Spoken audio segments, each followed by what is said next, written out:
오늘 우리에게 주시는 하나님의 말씀은 마태복음 9장 27절에서 38절까지의 말씀입니다.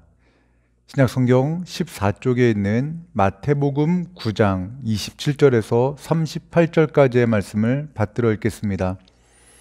예수께서 거기에서 떠나가실새 두 맹인이 따라오며 소리질러 이르되 다윗의 자손이여 우리를 불쌍히 여기소서 하더니 예수께서 집에 들어가심에 맹인들이 그에게 나아오거늘 예수께서 이르시되 내가 능히 이 일 할 줄을 믿느냐 대답하되 주여 그러하오이다 하니 이에 예수께서 그들의 눈을 만지시며 이르시되 너희 믿음대로 되라 하시니 그 눈들이 밝아진지라. 예수께서 엄히 경고하시되 삼가 아무에게도 알리지 말라 하셨으나 그들이 나가서 예수의 소문을 그 온 땅에 퍼뜨리니라. 그들이 나갈 때에 귀신 들려 말 못하는 사람을 예수께 데려오니 귀신이 쫓겨나고 말 못하는 사람이 말하거늘 무리가 놀랍게 여겨 이르되 이스라엘 가운데서 이런 일을 본 적이 없다 하되 바리새인들은 이르되 그가 귀신의 왕을 의지하여 귀신을 쫓아낸다 하더라. 예수께서 모든 도시와 마을에 두루 다니사 그들의 회당에서 가르치시며 천국 복음을 전파하시며 모든 병과 모든 약한 것을 고치시니라. 무리를 보시고 불쌍히 여기시니 이는 그들이 목자 없는 양과 같이 고생하며 기진함이라. 이에 제자들에게 이르시되 추수할 것은 많되 일꾼이 적으니 그러므로 추수하는 주인에게 청하여 추수할 일꾼들을 보내주소서 하라 하시니라. 아멘. 오늘 우리가 읽은 이 본문의 말씀으로 목마른 인생을 향한 주님의 사랑이라는 제목으로 하나님의 말씀을 나누겠습니다. 인생의 목마름이 있을 때 우리는 그 갈증을 채워줄 수 있는 누군가를 또는 무언가를 찾으려 합니다. 그런데 성경은 인생의 목마름을 해결하는 사람들을 향하여 이렇게 말씀하십니다. 시편 146편 3절과 4절의 말씀입니다. 귀인들을 의지하지 말며 도울 힘이 없는 인생도 의지하지 말지니 그의 호흡이 끊어지면 흙으로 돌아가서 그날에 그의 생각이 소멸하리로다. 성경은 귀인들, 즉 재력이나 권력 있는 사람일지라도 그들을 의지하지 말라고 말씀합니다. 아무리 대단한 능력을 소유한 인생이라 할지라도 그의 생명은, 그의 모든 것은 하나님의 주권 아래에 있기 때문입니다. 그렇다면 인생의 고난을 겪고 있는, 그 인생의 목마름을 경험하고 있는 사람은 누구를 또는 무엇을 의지해야 할까요? 시편은 계속해서 이렇게 말씀합니다. 5절의 말씀입니다. 야곱의 하나님을 자기의 도움으로 삼으며 여호와 자기 하나님에게 자기의 소망을 두는 자는 복이 있도다. 아멘. 인생의 목마름으로 인해 하나님을 자기의 도움으로 삼고 절망으로 인해 하나님에게 자기의 소망을 둘 수 있다면 그 인생은 복된 인생입니다. 성경은 인생의 목마름이 있는 것을 불행이라고 말하지 않습니다. 오히려 인생의 목마름을 통하여 하나님을 찾을 수 있는 인생이 복된 인생이라고 말합니다. 이런 맥락으로 오늘 본문의 말씀을 보면 삶의 문제로 예수님을 찾아 인생이 변화된 복된 사람들을 만나게 됩니다. 27절의 말씀입니다. 예수께서 거기에서 떠나가실새 두 맹인이 따라오며 소리질러 이르되 다윗의 자손이여 우리를 불쌍히 여기소서 하더니, 예수께서 떠나시려는 거기는 예수님께서 죽었던 회당장의 딸을 다시 살리신 곳입니다. 예수님께서 행하신 놀라운 일로 인하여 그 소문은 많은 사람들에게 퍼져 나갔습니다. 그리고 두 명의 맹인도 그 소문을 듣게 됩니다. 맹인들은 아마도 이렇게 생각했을 겁니다. 죽은 소녀를 살리실 능력이 있는 분이라면 우리의 볼 수 없는 눈도 고치실 수 있다라고 말입니다. 그들은 볼 수 없었지만 소리치며 예수님을 따라갑니다. 다윗의 자손이여 우리를 불쌍히 여기소서. 그들에게는 앞을 보고 싶다는 강한 인생의 목마름이 있었습니다. 그 타는 목마름으로 인해 다윗의 자손을 외치며 주님을 따릅니다. 28절에서 29절의 말씀입니다. 예수께서 집에 들어가심에 맹인들이 그에게 나아오거늘 예수께서 이르시되 내가 능히 이 일 할 줄을 믿느냐 대답하되 주여 그러하오이다 하니 이에 예수께서 그들의 눈을 만지시며 이르시되 너희 믿음대로 되라 하시니 내가 능히 이 일을 할 줄을 믿느냐라는 예수님의 질문에 그들은 그렇다라고 대답합니다.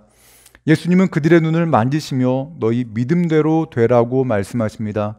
맹인들의 눈을 만지신 그 손은 베드로의 장모의 손을 만지신 손이며 죽은 소녀의 손을 잡으신 그 손입니다. 예수님의 손이 닿는 곳마다 치유와 회복의 능력이 일어납니다.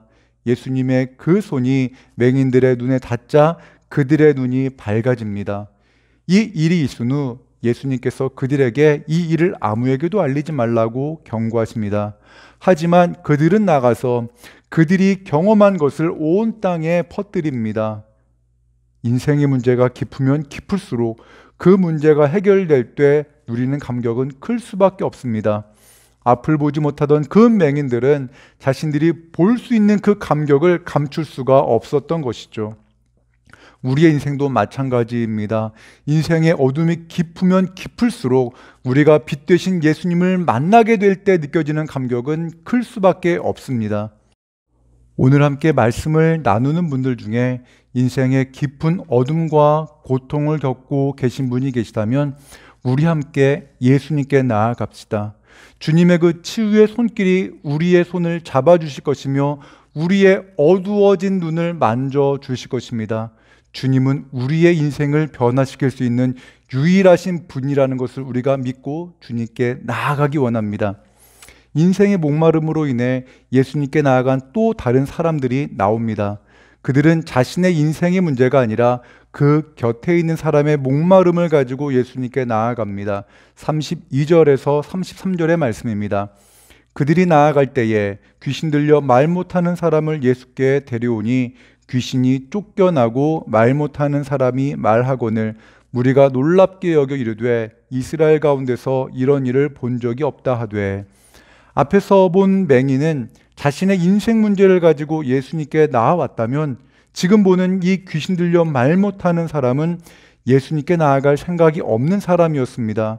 하지만 그 귀신 들려 말 못하는 사람 곁에 있던 사람들은 예수님의 소문을 듣고 이 귀신 들려 말 못하는 사람을 예수님께 데리고 나아가면 그의 인생이 바뀔 수 있다는 믿음을 가지고 그를 예수님께 데리고 옵니다.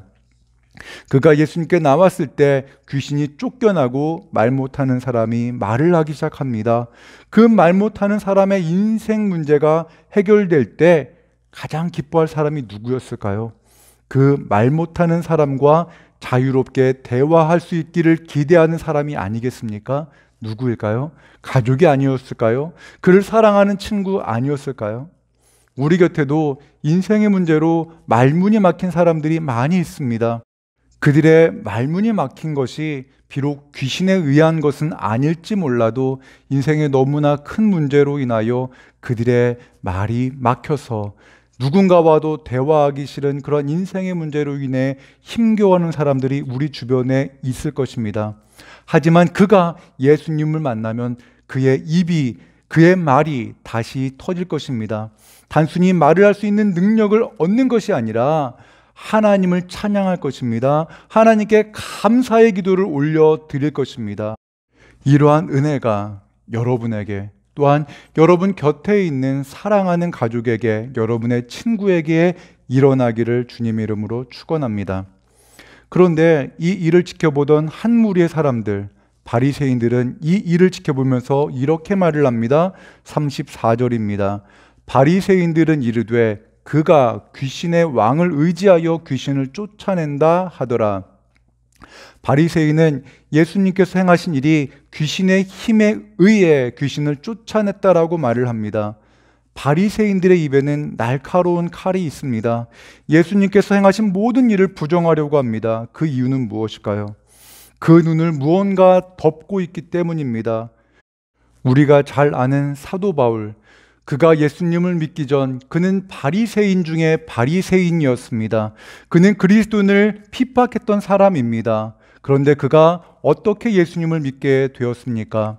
그가 예수 믿는 사람들을 핍박하러 갈 때에 강한 빛으로 인하여 그의 육신의 눈이 앞을 볼 수 없게 되었습니다. 자신의 연약함을 경험한 상태에서 그는 사랑의 주님의 음성을 듣게 됩니다. 그리고 그가 예수님이 하나님의 아들이심을 믿게 되었을 때에 그의 눈에서 비늘 같은 것이 벗어졌습니다. 그리고 비로소 그리스도의 능력을 경험하고 또한 십자가의 사랑을 알게 되었습니다. 우리 눈에서도 모든 것을 부정적으로 보는 비늘 같은 것이 벗어져야 합니다. 우리 마음을 어둡게 만드는 그 비늘이 벗어져야 합니다. 가족에게 상처 주는 날카로운 마음이 성령의 은혜로 변화되어야 합니다. 그런 은혜가 우리에게 있기를 원합니다. 비늘이 벗겨진 사람들은 비로소 주님의 마음을 보게 됩니다. 35절에서 36절의 말씀은 우리를 향하신 예수님의 마음입니다. 예수께서 모든 도시와 마을에 두루 다니사 그들의 회당에서 가르치시며 천국 복음을 전파하시며 모든 병과 모든 약한 것을 고치시니라. 무리가 보시고 불쌍히 여기시니 이는 그들이 목자 없는 양과 같이 고생하며 기진함이라. 아멘. 예수님은 회당에서 말씀을 가르치셨고 모든 병과 모든 약한 것을 고치셨습니다. 예수님은 무리를 보시며 불쌍히 여기셨습니다. 그들의 연약함을, 그 마음의 무거운 짐을 알고 계셨습니다. 이것이 바로 우리를 향한 우리 주님의 마음입니다. 주님께서 목자 없는 양과 같이 고생하며 기진한 무리들을 보며 제자들에게 말씀하십니다. 37절에서 38절입니다. 이에 제자들에게 이르시되 추수할 것은 많되 일꾼이 적으니 그러므로 추수하는 주인에게 청하여 추수할 일꾼들을 보내주소서 하라 하시니라. 아멘. 추수할 일꾼은 과연 누구일까요? 목자 없는 양과 같이 기진한 양을 돌보기 위해 나아가는 주님의 제자들입니다. 예수님께서는 부활하신 후 베드로를 향해 이렇게 부탁하십니다. 내 양을 치라, 내 양을 먹이라. 그렇습니다. 추수할 일꾼은 주님의 마음으로 복음을 전하고 연약한 자들을 돌보라는 주님의 명령에 순종하는 사람을 말합니다. 주님의 양떼를 돌보는 일은 우리의 힘으로 감당할 수 없습니다. 그 일을 감당하기 위해 주님께서는 우리에게 그 일을 맡겨주시고 또한 감당할 만한 힘과 능력도 공급해 주십니다. 우리에게 주신 그 힘의 분량만큼, 주신 사랑만큼 사랑하면 됩니다. 우리에게 베풀어 주신 사랑만큼 우리가 순종하며 그들을 섬길 때 하나님의 은혜가 흘러가게 됩니다. 이 작은 순종을 우리가 먼저 감당해야 하고 또한 우리도 그 사역을 감당할 일꾼을 보내달라고, 동역할 수 있는 일꾼들을 보내달라고 기도해야 합니다. 오늘 이 하루 예수님을 만나지 못해 인생의 목마름을 경험하는 우리 이웃들에게 우리가 받은 주님의 사랑을 나누어 주는 그런 하루가 되시기를 기도합니다. 함께 같이 기도하겠습니다. 사랑과 은혜 하나님 아버지, 많은 사람이 힘겹게 살아가는 시대입니다. 이 힘들고 어려운 시간 속에서 우리의 도움이 어디서 오는지를 깊이 생각하게 하시고 우리의 도움은 천지를 지으신 하나님으로부터만 온다는 믿음으로 주님께 나아가는 하루 되게 하여 주옵소서. 오늘도 갈 길 몰라 방황하는 양과 같은 주님의 백성들을 불쌍히 여겨 주옵소서. 주님의 마음으로 이웃을 사랑할 수 있도록 우리의 신앙의 지경을 넓혀 주옵소서. 오늘 이 하루 우리의 이웃의 아픔을 보여주시고 주님께 받은 사랑으로 그들을 위해 기도하게 하시고 또한 주신 사랑만큼 사랑하게 하여 주옵소서. 예수님의 이름으로 기도합니다. 아멘.